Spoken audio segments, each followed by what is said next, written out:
Hey guys, and welcome back to Mad About Skin. In today's video, I'm going to be giving you the hints, tips and hacks to tackle dark spots and hyperpigmentation. So many of you reach out and say, what can I do about my dark spots, discoloration and hyperpigmentation on my skin? And I hear you, because this is something I've suffered with for so long. So I thought I'd jump on and do a quick rundown and review of the products, the tips and the hints that you need in your life to tackle your dark spots and hyperpigmentation. So if that's something that you think is interesting to you, keep on watching. First off, in terms of the tips that you have to have in your life in order to prevent and eradicate hyperpigmentation is protect. I cannot stress this enough. If you are not protecting the skin to prevent future hyperpigmentation and damage, then there is literally no point doing anything else in your routine. It's all about preventing future damage, and then we can tackle the things that have already happened on the skin. Most people should be aware that they need to wear an SPF of at least 30 every single day. So once you've got that into your routine, there are other things you can do to protect the skin. My number one hack and tip would be incorporate an antioxidant into the routine. Antioxidants work beautifully alongside your SPF to make sure that you're doubling up on the protection that you get. The SPF will protect you from the harmful rays of the sun, which can create damage and discoloration in the skin. But hyperpigmentation can also be triggered by environmental factors such as pollutants, free radicals and oxidative stresses. These are all things that hit the skin and damage our cells, which can then trigger an inflammatory reaction leading to hyperpigmentation.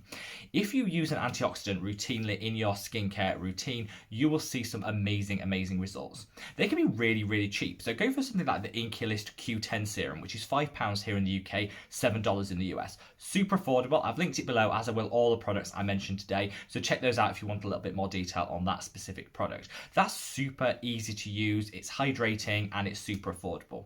If you want to go for something really high end and you want to really think about how you can add some additional protection to your routine, this is a go-to for me. This is the NIOD Survival. This comes in at around £30 here in the UK, $40 in the US, and this has 15 different antioxidant mechanisms within it. So you can go for the simple, the Inkey list, or you can go for something super advanced. It depends what your purse and your wallet will stretch to, but either way, definitely include an antioxidant in your skincare routine to prevent further damage. Now, once we've stopped future damage, you're going to want to think about how you can correct the hyperpigmentation and discoloration that's already taken place in the skin.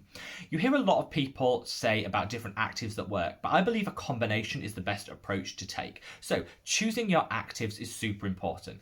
Everyone goes on about this product, which is niacinamide. Niacinamide is amazing at preventing hyperpigmentation and discoloration from pooling in the skin. It won't eradicate those areas of dark spots. The skin will do that naturally. Every 28 days, our skin does a full turnover and will eradicate that pigment as it does that. This will prevent it reforming. So it'll work alongside your skin's natural mechanisms to eradicate that pigment. Niacinamide, I say, is the most basic, and I did a whole video on choosing the right one for your skin type, which is super important. So I'll leave a link to that there. So check it out and choose the right one for you.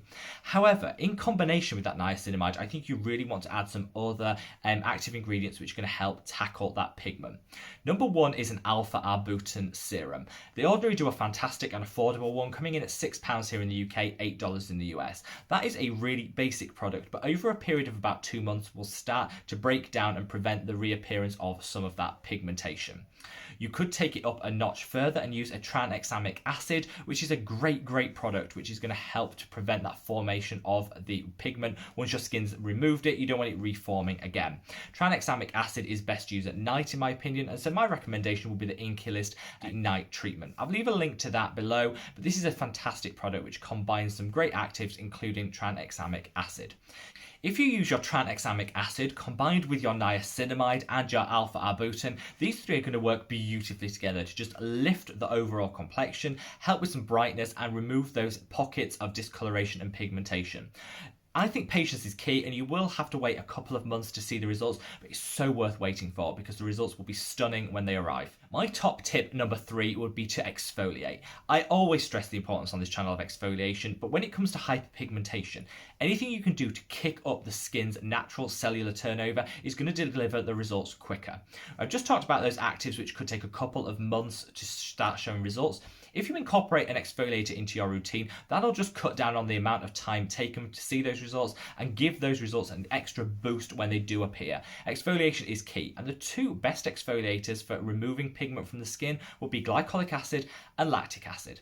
Glycolic acid is great for people with oily or oily combination skin. Lactic acid is best for people with dry skin. So pick the one that works for you and incorporate it in your skincare routine straight after cleansing and before you then apply your other active ingredients. My tip number 4 is hydrate, hydrate, hydrate. I cannot say this enough because hydrated skin heals better, it recovers better from trauma, it prevents future hyperpigmentation from being as prevalent, and most importantly, some of the actives I mentioned can be a little bit drying on the skin, so it's really important to make sure that you're upping your hydration game to account for that.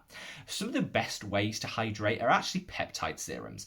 Peptides will help brighten the skin, so again, it'll boost the effectiveness of the actives we've just talked about, but they also will hydrate and bring that moisture and hydration to the skin. My go-to at the moment is this, which is the subq Skin by Hylamide. This comes in at around £17 here in the UK, so around the $20 price point in the US. A little bit up there in price, but totally worth it. If you want to go for something a little bit cheaper, you could go for the Matrixyl 3000 by The Ordinary, which comes in at £6, so it's around half the price, but will still deliver some additional hydration to the skin and help to balance out the skin's texture. Whichever peptide you choose to incorporate in your routine, you would incorporate it after you've applied your actives and just before you apply your moisturizer. Finally, and tip number 5 will be avoid home remedies. I know this can seem really difficult to avoid because the second you type in dark spots, hyperpigmentation, you will see 5 home remedies to tackle it, and it will always involve things like bicarbonate of soda, lemon juice, vinegar, scrubs, all of those things. All those things actually can trigger more hyperpigmentation in the long run. Because you don't know the concentrations you're using or how to use them properly, they're not properly formulated, and so they can actually create trauma in the skin. The skin's natural response to trauma is to flood the area with melanin to protect it from excess damage. The melanin pools, which leads to further hyperpigmentation. So really gentle is key, which is why if you follow the steps I've just mentioned, these are all properly formulated products which will deliver slower and gentler results in the long run. If you do the shortcuts and go for those home remedies, not only are you risking using them wrong and leading to more hyperpigmentation, but also it can trigger things such as dermatitis, eczema, and other things that you just don't want in the skin. So avoid the home remedies and stick to proven, well-formulated products like the ones I've mentioned and I've linked below. Wherever you are in the world, guys, I hope you're staying safe and well. I know how damaging to people's self-confidence hyperpigmentation is, something that I've suffered with as an acne sufferer all my life. However, trust me, if you follow these steps, you will see results in a couple of months, and all the recommendations are on the cheaper or drugstore affordable side, so you can definitely achieve these great results without breaking the bank. Stay safe, stay well, and I look forward to seeing you in the next video. Take care, bye!